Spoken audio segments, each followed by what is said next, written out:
We appreciate every single one of you. We'd love to know, what part of the world are you watching from right now? Let us know in the comments. Now, let's dive into today's story. The late afternoon sun cast long shadows across Ted Kinney's meticulously maintained backyard. He stood on his wraparound deck, hands gripping the polished mahogany railing, watching a small army of caterers transform the space into an elegant venue. White-clothed tables dotted the lawn like oversized mushrooms, while strings of crystal lights were being hung between the mature oak trees that bordered his property.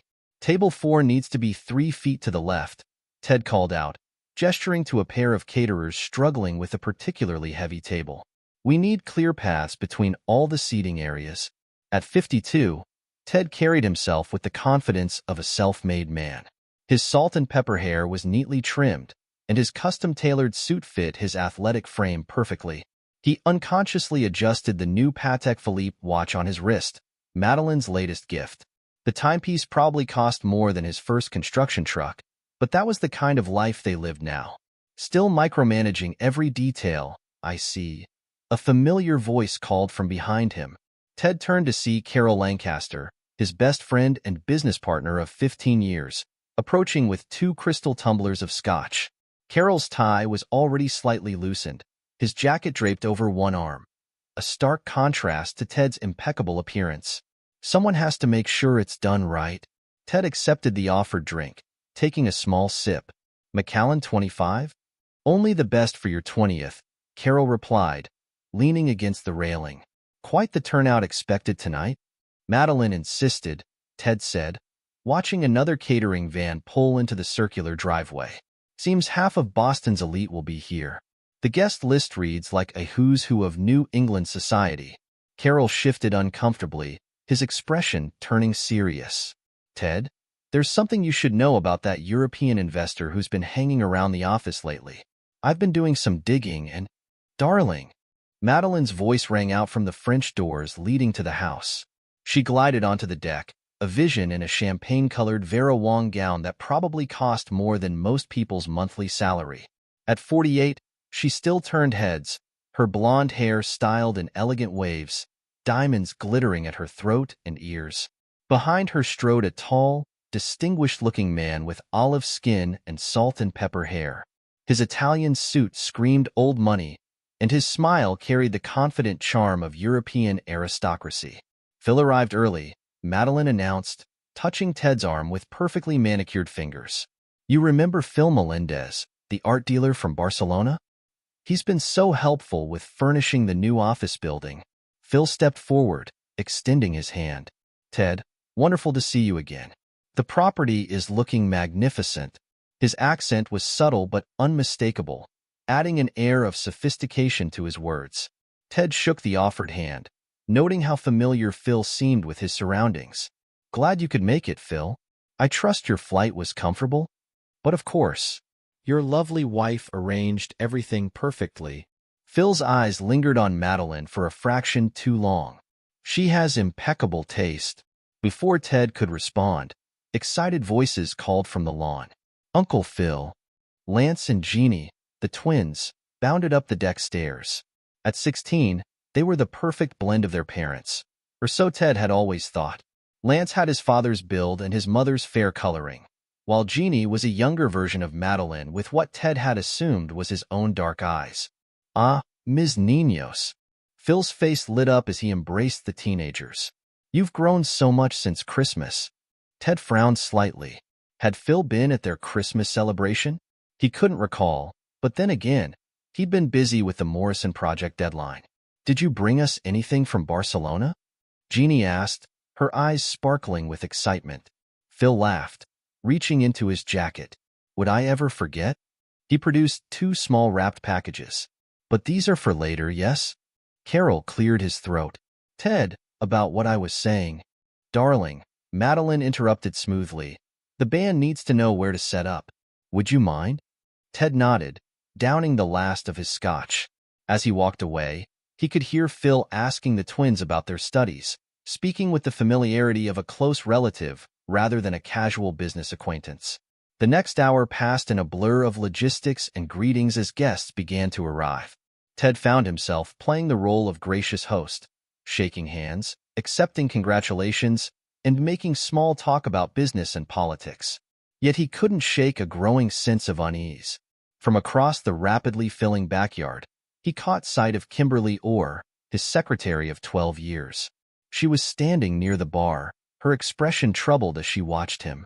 She'd been trying to speak with him privately for weeks now, but something always seemed to come up. Usually Madeline needing his attention for some urgent matter. Mr. Kinney? Kimberly started making her way toward him, but Madeline suddenly appeared at his side. Ted, the Hendersons just arrived. You must come say hello. Richard is considering investing in that new development project. As his wife led him away, Ted glanced back to see Kimberly's shoulders slump in resignation. The party was in full swing as the sun began to set. Hundreds of tiny lights twinkled in the trees, casting a warm glow over the gathering. A jazz quartet played sophisticated background music while waiters circulated with champagne and hors d'oeuvres. Ted stood near the bar, observing the scene with a businessman's eye for detail. The catering was impeccable, the music perfectly pitched to enable conversation, the lighting creating an intimate atmosphere despite the large crowd. Everything was perfect, almost too perfect. His gaze drifted to where Phil Melendez held court near the pool, surrounded by admiring guests. The art dealer was regaling them with what appeared to be an amusing story, his hands gesturing expressively. Madeline stood at his elbow, laughing at all the right moments, her hand occasionally brushing his arm. They seemed quite comfortable together, Carol murmured, appearing at Ted's side with fresh drinks. Ted accepted the scotch without taking his eyes off the scene. Phil's been around a lot this past year. Potential investments in the company, art consulting for the new buildings, cultural advice for our European expansion. About that, Carol began, lowering his voice. I've been looking into his background, and something doesn't add up. His investment firm. Dad. Lance's voice cut through their conversation as he approached with a group of his friends. Uncle Phil was just telling us about his villa in Barcelona. He says we should come stay for the summer. Ted's brow furrowed. Uncle Phil? Lance's expression flickered for a moment before he recovered. Oh, that's just what we call him. He's around so much. It just feels natural. How long has he been around so much? Ted asked carefully. Oh, Lance shifted uncomfortably. Hey, is it okay if we use the pool house to change? Some of us want to swim. Before Ted could respond, Phil appeared behind Lance, resting a familiar hand on the boy's shoulder. Perhaps swimming isn't the best idea, Mijo. The night air is getting chilly, and we wouldn't want you catching cold before your big tennis match tomorrow. Ted stared at Phil. How did he know about Lance's tennis schedule? Uncle Phil's right. Lance agreed easily. Come on, guys, let's grab some food instead.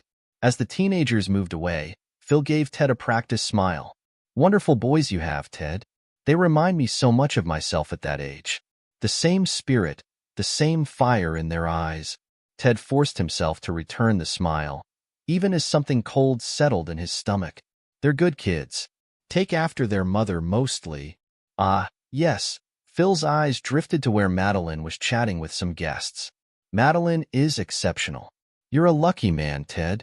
Before Ted could respond, Kimberly approached again, clutching her phone. Mr. Kinney, I'm sorry to interrupt, but there's something urgent I need to discuss. Ted. Madeline's voice cut through the conversation like a knife. The Blakelines want to discuss that charity gala they're planning. Come, darling, you simply must hear their ideas. As Ted was led away once again, he noticed Phil and Kimberly exchange a look, his smugly confident, hers filled with frustrated concern.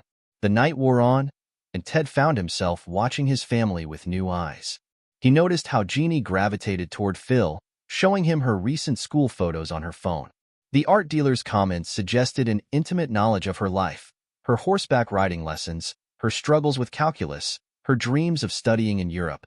Photo time, Madeline called out, gathering the family near the garden trellis. Phil, dear, would you mind taking it? Actually, one of the guests offered. I can take it so Phil can be in the photo too. Ted watched as his family arranged themselves, with Phil somehow ending up between the twins, his arms around their shoulders as naturally as if he belonged there. The flash went off, capturing a moment that felt increasingly surreal. "Oh, that's lovely," Madeline gushed, reviewing the photo. "Phil, you must send this to Isabel. She'll love seeing how much the twins have grown." "Isabel?" Ted asked. "My sister in Barcelona," Phil explained smoothly. "She's quite fond of your family." Ted's mind raced. When had his family met Phil's sister? How had he missed these connections forming right under his nose? From across the garden, he caught sight of Carol deep in conversation with Kimberly, both of them throwing concerned glances his way. Whatever they were trying to tell him, he had a sinking feeling it was too late. As the party began to wind down, Ted found himself seeking solitude in his garden. The space had been Madeline's project when they first bought the house, but she'd lost interest once it was completed, leaving the maintenance to their gardeners. Now, it served as a quiet retreat from the dwindling celebration. He walked along the winding path, past carefully tended roses and ornamental shrubs, until he reached the Victorian-style trellis arch covered in climbing vines. The structure marked the entrance to a small meditation area, complete with a stone bench and a quietly burbling fountain. Voices drifted from the other side of the trellis, partially obscured by the sound of water. Ted recognized his children's voices and started to step forward to greet them, but something in their tone made him pause. "Dad's so stupid and dumb." Lance's voice carried clearly through the evening air, followed by a laugh that made Ted's blood run cold. It wasn't the typical teenage dismissal of a parent. There was real contempt in his son's voice. "I know, right?" Jeannie joined in. "He doesn't know you're our real father." Ted's hand gripped the trellis, his knuckles turning white. The world seemed to tilt on its axis as a third voice joined the conversation. Now, Ms. Niños." Phil's accent was thicker in this unguarded moment. "We must be patient. Everything is arranged."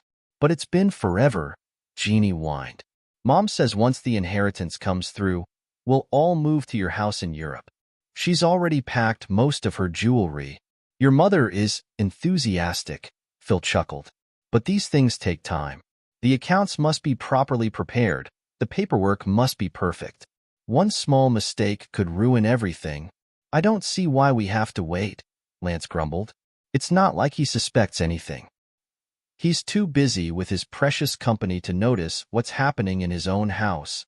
"That's exactly why we must be careful." Phil's voice took on a warning tone. "You're Ted. He may be blind to his personal life, but he's no fool when it comes to business. One wrong move could cost us everything." "Mom says he signed those new contracts last week," Jeannie offered. "The ones about the European expansion?" "Yes, and those will prove very useful," Phil replied. "But there are still details to arrange. The offshore accounts need time to mature. The property transfers must appear natural." "What about the company?" Lance asked. "Mom said something about a takeover?" "Leave that to the adults, Mijo. Roger Clements is handling that part of the arrangement. Soon enough, everything will belong to us, as it should have from the beginning." Ted stood frozen behind the trellis, his mind racing to process what he was hearing. 17 years of marriage, 16 years of fatherhood, all built on a foundation of lies. Every business deal, every family dinner, every moment of what he'd thought was happiness. It had all been part of an elaborate deception. "I still can't believe he bought that story about the art dealership," Lance snickered. "As if anyone would pay those prices for those ugly modern pieces." "Your father," Phil caught himself, "Ted, sees what he expects to see. It's a common weakness in men who build themselves up from nothing. They become so focused on proving themselves that they miss what's right in front of them." "Like Mom's business trips to Barcelona?" Jeannie giggled. "Or all those art consultation meetings at the hotel downtown," Lance added. Phil's voice turned sharp. "Enough.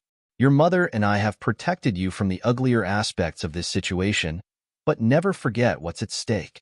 One careless word, one misplaced comment, and everything we've worked for could disappear." "Sorry, Papa," the twins chorused, the words striking Ted like a physical blow. "Now, go back to the party," Phil instructed. "Your mother will be looking for you. Remember, just a few more months, and we'll never have to pretend again." Ted heard footsteps on the garden path as his children. No, Phil's children walked away, still giggling about their deception. He remained hidden until Phil's footsteps followed, moving in the opposite direction.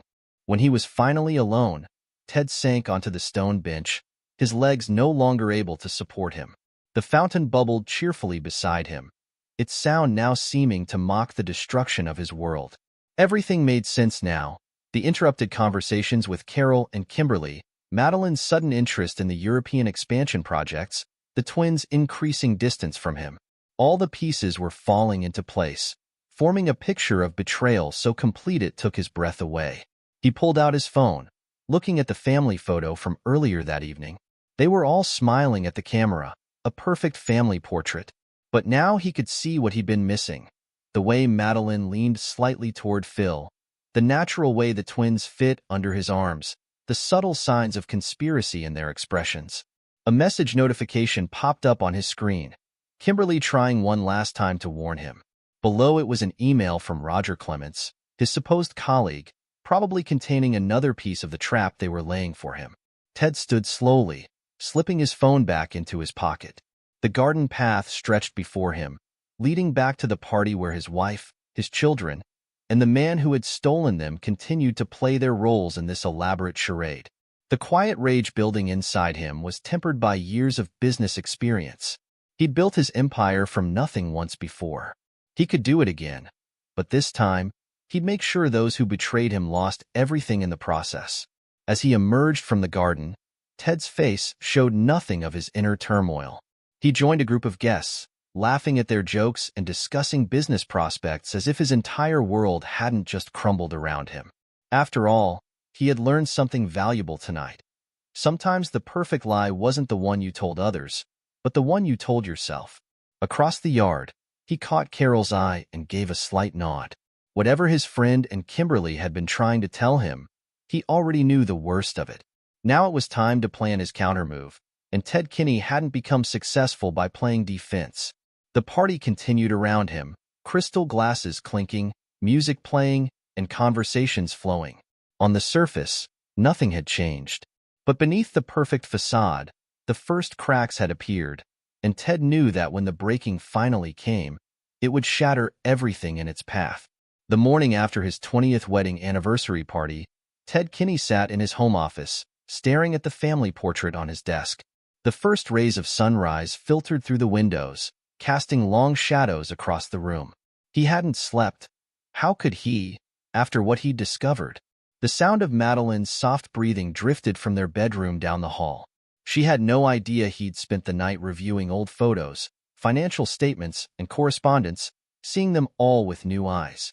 His phone buzzed. "Carol, I'm coming over," his friend said without preamble. "And I'm bringing someone you need to meet." 30 minutes later, Carol arrived with a man who looked more like an accountant than a private investigator. Average height, average build, unremarkable features. The kind of person your eyes would slide right past in a crowd. "Ted Kinney, meet Darren Brown." Carol made the introduction in Ted's study. "He's the best in the business at uncovering things people want to keep hidden." Darren set his briefcase on Ted's desk. "Mr. Lancaster has filled me in on the situation. Before we proceed, I need to know. Are you absolutely certain you want to know everything? Some truths can't be unknown once they're revealed." Ted's laugh was hollow. "I heard my children call another man Papa last night. I think we're past the point of protecting my feelings." "Fair enough." Darren opened his briefcase. "I've already done preliminary research based on Mr. Lancaster's concerns. Your wife's travel patterns over the past 17 years show regular trips to Barcelona, often coinciding with school holidays or business conferences you couldn't attend." 17 years, Ted muttered. "The twins are 16. "Yes," Darren nodded. "And there's more. Your children's last physical examination included routine blood work.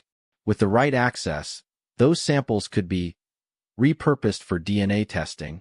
Carol leaned forward. "Is that legal?" "Let's say it falls into a gray area," Darren replied. "The question is, do you want to know?" Ted stood, walking to his window. Below, he could see the remains of last night's party being cleared away. A catering truck was pulling out of the driveway, and gardeners were collecting the strings of lights from the trees. "Do it," he said without turning around. "I want proof of everything, the affairs, the business dealings, all of it. Leave no stone unturned. It will take time, Darren cautioned, and it won't be cheap. Money is no object. Ted finally turned back to face them. But time might be. Based on what I overheard last night, they're planning something big. I'll need access to your home and office computers, Darren said, pulling out a small device. This will mirror their hard drives without leaving a trace. And I'll need your authorization to place surveillance. A knock at the study door interrupted him. Ted quickly signaled Darren to pack away his equipment. "Come in," he called, keeping his voice casual. Madeline entered, still in her silk robe, looking fresh despite the early hour. "Darling, I thought I heard voices." "Carol, what brings you here so early? And who's this?" "Dave Brown," Darren answered smoothly, extending his hand. "I'm with the Contractors Association. We were just discussing the new European development project." Of course, Madeline's smile was perfect, practiced. "Would anyone like coffee? I can have Rosa bring some up." "No need," Carol stood. "We were just leaving." "Ted, we'll continue this discussion at the office." After they left, Madeline wrapped her arms around Ted from behind. "You worked so hard on the party, darling. You should have slept in." Ted forced himself to return her embrace, remembering the jewelry she'd already packed, the plans she'd already made. "You know me. Always working." Speaking of work, she pulled back slightly. "Phil mentioned he might stop by the office today. Something about those investment papers?" "Did he?" Ted kept his voice neutral. "I'll make sure Kimberly knows to expect him." "Oh, don't bother Kimberly with it. I can handle all the arrangements." Of course you can, Ted thought. The next few weeks passed in a blur of secret meetings and revelations. Darren's reports arrived daily, each one worse than the last. Email exchanges between Madeline and Phil spanning nearly 2 decades. Offshore account transfers disguised as art purchases. Meeting records with Roger Clements, Ted's biggest competitor, outlining plans for a hostile takeover. The DNA results arrived on a Tuesday morning. Ted stared at the numbers and charts that proved what he'd already known in his heart. The twins were not his children. He was reviewing the latest batch of documents in his office when Kimberly finally managed to corner him alone. She closed the door behind her, her usual professional demeanor cracking with urgency. "Mr. Kinney, I've been trying to tell you. Mrs. Kinney has been copying company documents. She's been meeting with Roger Clements from our rival firm." Ted looked up at his loyal secretary. How many times had she tried to warn him? How many signals had he missed? "I know, Kimberly." He smiled grimly. "And I know about the planned hostile takeover too." Kimberly sank into the chair across from his desk. "How long have you known?" "Since the anniversary party." Ted passed her one of Darren's reports. "They're planning to strip the company assets, transfer everything to offshore accounts, and leave me with nothing but debt and federal investigations." "Those bastards," Kimberly whispered, scanning the documents. "What are you going to do?" "What I do best," Ted replied. "Build something new from the ground up. But first, I'm going to need your help." The law office of Jerry Shannon and Associates occupied the entire top floor of a downtown Boston high-rise. Ted sat in the conference room with Jerry Shannon and Carrie Douglas, his financial advisor, surrounded by stacks of documents and empty coffee cups. They'd been working through the night, methodically dismantling and rebuilding Ted's empire.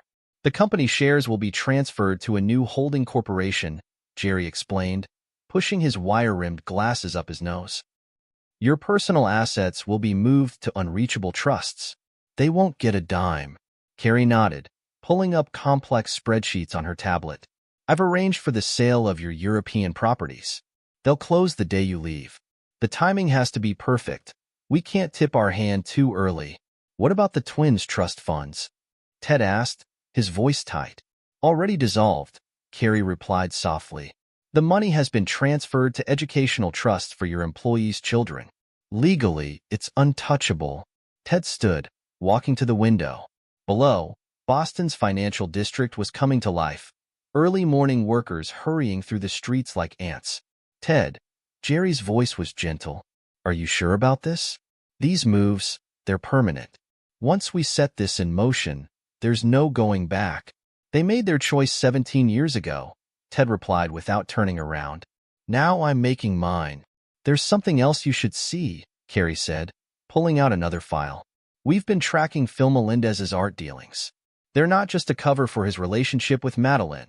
They're part of an international money laundering operation. If this gets out— When? Ted corrected her. When this gets out. But not yet.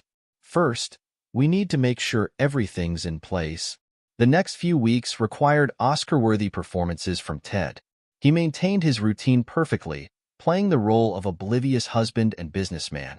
He attended charity functions with Madeline, discussed summer plans with the twins, and reviewed investment proposals with Phil. Late at night, while Madeline slept, he photographed documents from her private files and copied the contents of her laptop. During business hours, he worked closely with Kimberly to document every suspicious transaction, every unauthorized document copy, every secret meeting. Mrs. Kinney called again. Kimberly reported one afternoon. She wants to know if you've reviewed the new contract from Roger Clement's firm. Ted smiled, thinking of the fake contracts Darren had helped him prepare. Tell her I'll look at it tonight. Oh, and Kimberly? Thank you for everything. Just promise me one thing, Mr. Kinney, she replied. When this all comes down, make sure they get what they deserve.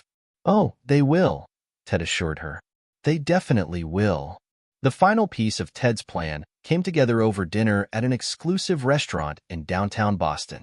Isabel Castillo, a legitimate developer from Madrid, sat across from him, reviewing the contracts for what would become the biggest deal of his career. At least, that's what Madeline would be led to believe. Everything appears to be in order, Mr. Kinney, Isabel said in perfect English. Though I must admit, your terms are unusually generous. Call it an investment in the future, Ted replied, signing the contracts with a flourish. And please call me Ted.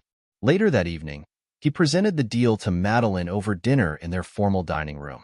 The twins were out with friends, or with Phil, he suspected, leaving them alone in the massive house. It's a 2-year commitment minimum, he explained, watching her reaction carefully. But the profits will set us up for life. Madeline's eyes lit up exactly as he'd expected. The twins could attend school in Europe. I'll start looking at houses. Actually, Ted interrupted, taking a sip of wine to hide his expression, I think you should stay here, manage things. Phil can help with any art acquisitions for the new properties, but surely the children need to finish their education here, Ted said firmly. Besides, someone needs to oversee the company's domestic operations. Who better than you? He watched the calculations play out behind her eyes. 2 years of freedom to operate without his interference. 2 years to complete whatever scheme she and Phil had concocted. Of course, darling, she finally replied, reaching across the table to squeeze his hand. You're absolutely right. The children's education should come first. Ted squeezed back, thinking of the documents waiting in Carol's safe. I knew you'd understand. After all, family is everything, isn't it? That night, as Madeline slept beside him, Ted sent a series of encrypted messages from a burner phone. The pieces were all in place, Darren's evidence compiled and verified, Carrie's financial transfers arranged, Jerry's legal documents prepared, and Isabel's role in the deception secured. Soon, very soon, the perfect lie they'd built would come crashing down. But first, Ted had one more role to play. The trusting husband, going off to build a better future for his family. The irony almost made him laugh. Ted sat in Dawn Harper's nondescript office in a quiet suburb of Boston, watching the former intelligence operative type rapidly on multiple screens. Her fingers moved with practiced precision, building his new life piece by digital piece. Your cryptocurrency accounts are set up, Dawn said, not looking away from her monitors. I've distributed the funds across multiple wallets using different blockchain networks. Even if they somehow trace one, they'll never find them all. And the identities? Ted asked, examining the passports spread before him. Each bore his photo but with subtle differences, different haircuts, different glasses, different names. Michael Chen, Canadian businessman. James Foster, British consultant. Robert Nash, Australian investor. Dawn pointed to each passport in turn. Each identity has a complete digital footprint going back 15 years. Tax records, credit history, social media presence. Everything needed to withstand scrutiny. Darren Brown, who had recommended Dawn's services, stood by the window keeping watch. The documents you requested are ready too. Full dossiers on Phil's art fraud operation, Madeline's involvement, the planned hostile takeover, everything. Ted picked up one of the passports, feeling its weight. How long before they realized they're fake? Dawn's laugh was sharp. Mr. Kinney, these aren't fake. They're real passports, issued by real governments, backed by real documentation. The only fake thing is the name attached to them. A knock at the door made them all tense, but it was just Carol arriving for the final briefing. Ted's friend and business partner looked exhausted. The past few weeks of preparation had taken their toll on everyone. Ted handed him a USB drive. This contains everything: proof of their affairs, the embezzlement attempts, Phil's criminal record in Europe. Release it to the authorities in exactly 1 month. Carol turned the small device over in his hands, his expression grim. The company shares? Already transferred to the employee's trust. You're the new CEO. Ted smiled at his friend's surprised look. Who better to lead them? You helped build this company as much as I did. The timing has to be perfect. Dawn interrupted, still focused on her screens. The property sales, the account transfers, the document releases. Everything has to happen in the right sequence. Walk me through it one more time, Ted requested, needing to be certain every detail was perfect. Dawn pulled up a timeline on her main screen. At 9 a.m. tomorrow, you leave for your business trip to Spain. At 10 a.m., you actually board a different flight under one of your new identities. By noon, the property sales will close automatically. At 1 p.m., the first round of fund transfers begins. Meanwhile, Darren continued, Madeline and the twins will be busy packing for their supposed summer trip to Barcelona. They won't notice anything until it's too late.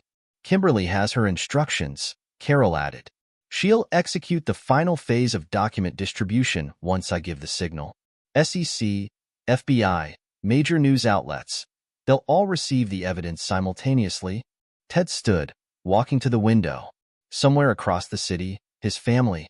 No, not his family anymore, was probably having dinner, making plans for a future that would never come. One last thing, Dawn said, her tone serious. Once this starts, there's no going back. No contact with anyone from your old life, no matter what.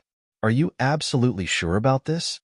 Ted thought about the twins calling Phil Papa, about Madeline's years of lies, about the planned betrayal that would have left him penniless and alone. I'm sure, he said quietly. They made their choice a long time ago. Now I'm making mine. The morning of Ted's departure dawned bright and clear. He stood in his bedroom, adjusting his tie one last time, playing the role of businessman preparing for an important trip. Do you have everything you need? Madeline asked, helping him with his cufflinks. The ones she'd given him for their 10th anniversary, before the lies had consumed everything. All set, Ted replied, allowing her to fuss over his appearance. Let her think he was still the same trusting fool. The car will be here in 20 minutes. I've been thinking, she said, smoothing his lapels. Perhaps the twins and I could join you in Spain sooner rather than later. They're so excited about spending summer in Barcelona. I bet they are, Ted thought, remembering the overheard conversation about Phil's house in Europe. Out loud, he said, let's see how the first few weeks go. I want to make sure everything's properly set up. Of course, darling. She kissed his cheek, and Ted marveled at her ability to maintain the act. I'll have the twins come say goodbye before you leave. Lance and Jeannie appeared as Ted was checking his briefcase one last time. They performed their expected roles perfectly, the dutiful children saying goodbye to their father. Bring us something from Spain, Dad, Jeannie said, hugging him quickly. Yeah, and take lots of pictures, Lance added, barely looking up from his phone. Ted hugged them both, wondering if they could feel how stiff and formal the embrace was. These children who had never been his, who had laughed at his ignorance behind his back. Be good for your mother, he said, the words tasting like ash in his mouth. The car arrived right on schedule, not his usual driver, but one arranged by Dawn. Ted kissed Madeline goodbye one last time, picked up his briefcase, and walked out of his life.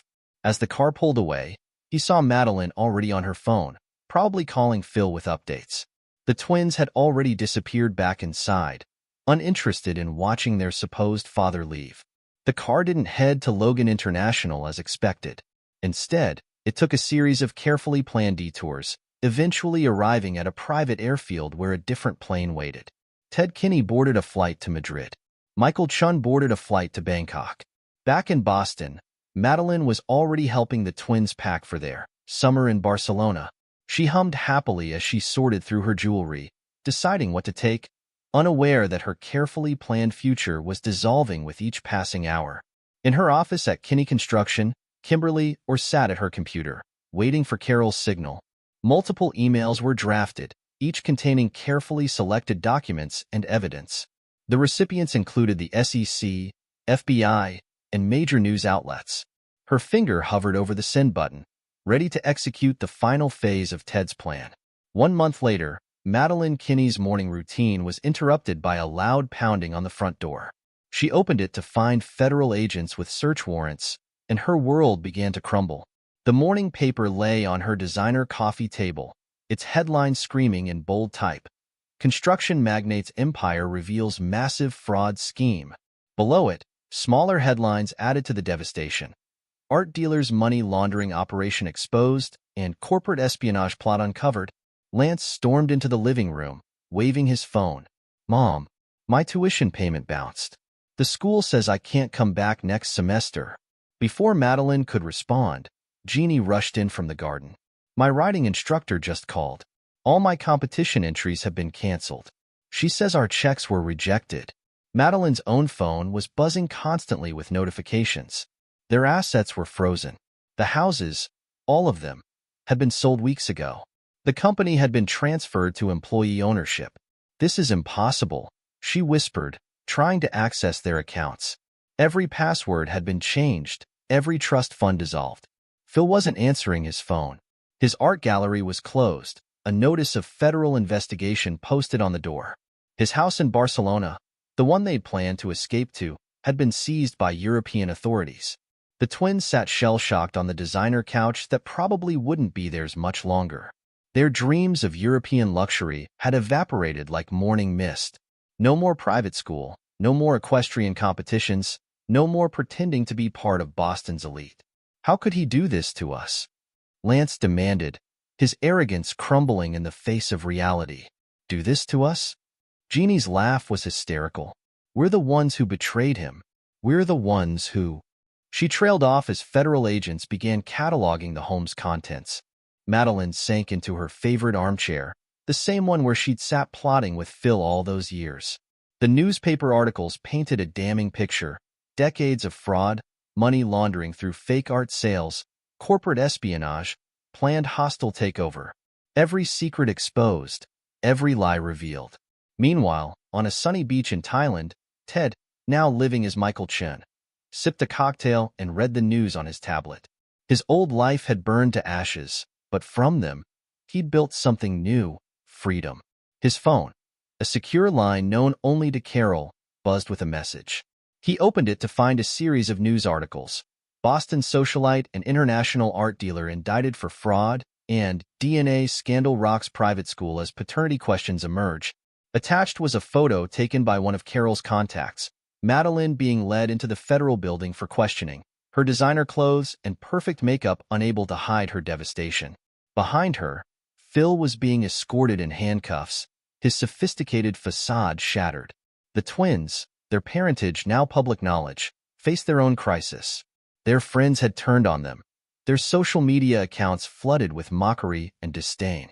The very society circles they'd hoped to dominate now shunned them completely.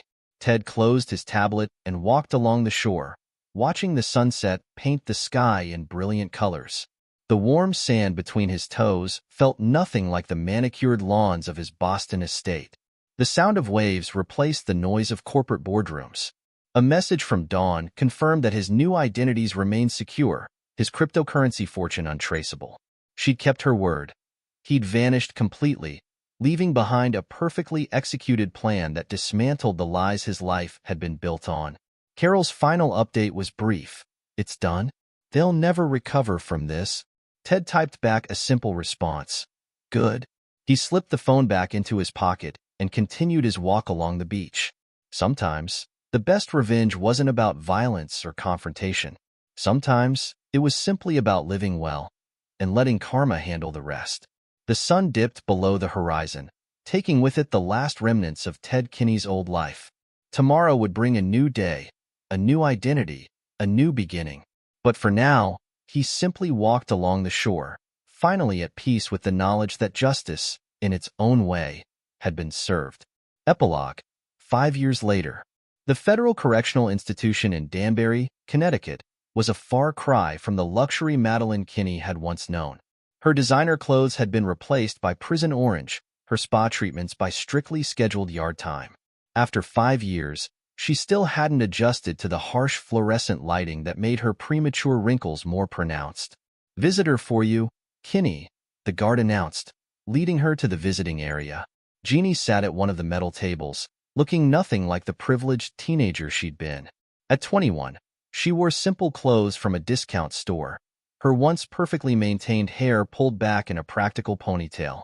No more equestrian competitions or designer outfits. She worked as a receptionist at a local veterinary clinic, attending community college at night. "Hi, Mom," she said quietly, no longer the entitled child who had mocked the man she'd called father. "Darling." Madeline reached for her daughter's hands, but Jeannie kept them in her lap. "How's your brother?" "Still working construction in Nevada," Jeannie replied. "Entry-level stuff. Ironic, isn't it? He finally ended up in the family business, just not the way we planned." Lance had taken the fall harder than his sister. His dreams of attending an elite university had evaporated with their trust funds. The boy who once sneered at manual labor now spent his days doing exactly that, learning the trade from the ground up, just as Ted once had. And Madeline hesitated. "Your father? Which one?" Jeannie's laugh was bitter. "Ted? Nobody's heard from him in 5 years. He's gone, probably living his best life somewhere while we deal with this mess." "Or do you mean Phil? Still got 12 years left in federal prison, last I heard. The international money laundering charges really did him in." Phil Melendez, once the sophisticated art dealer from Barcelona, now resided in a maximum security facility. His international art fraud scheme had attracted attention from multiple governments. The man who had plotted to steal another's fortune had lost everything: his freedom, his reputation, and even his family. "Have you spoken to Carol lately?"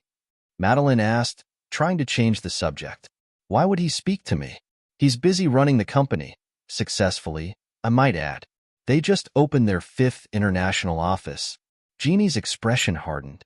The employees' trust was the best thing that could have happened to them. "The stock value has tripled." Kimberly, or had been promoted to Chief Operations Officer, her loyalty and integrity rewarded. She'd implemented new transparency policies that made the company stronger than ever. The boardroom where Madeline had once plotted corporate espionage now hosted employee profit-sharing meetings. "I saw the Hendersons at the grocery store last week," Jeannie continued. "Remember them? They used to be at all your charity events." Mrs. Henderson turned down the aisle rather than face me. "Guess that's still happening after 5 years." Boston's elite social circles, which had once been Madeline's playground, now shunned any connection to the scandal. The charity boards she'd sat on, the social clubs she'd dominated, all had erased her name from their records. The society pages now tracked the rise of younger, more honest socialites. "Your trust fund," Madeline began, "was transferred to scholarship programs for employees' children." Jeannie cut her off. "I know. 3 kids are attending college now because of what used to be my horse-showing money. Good for them." The prestigious private school that Lance and Jeannie had attended now used their case in ethics seminars. Their former classmates had gone on to elite universities while they struggled to rebuild their lives from scratch. Meanwhile, across the world, a successful entrepreneur named Michael Chun had built a respectable consulting business in Thailand. His expertise helped small construction companies grow sustainably, his reputation for integrity drawing clients from across Southeast Asia. Few knew that Michael Chun had once been Ted Kinney, and those who did kept his secret. Carol visited occasionally on business trips, bringing news of Boston that he knew Ted still wanted to hear, despite everything. They never discussed the family that had betrayed him, focusing instead on the company's success and the positive changes their actions had brought about.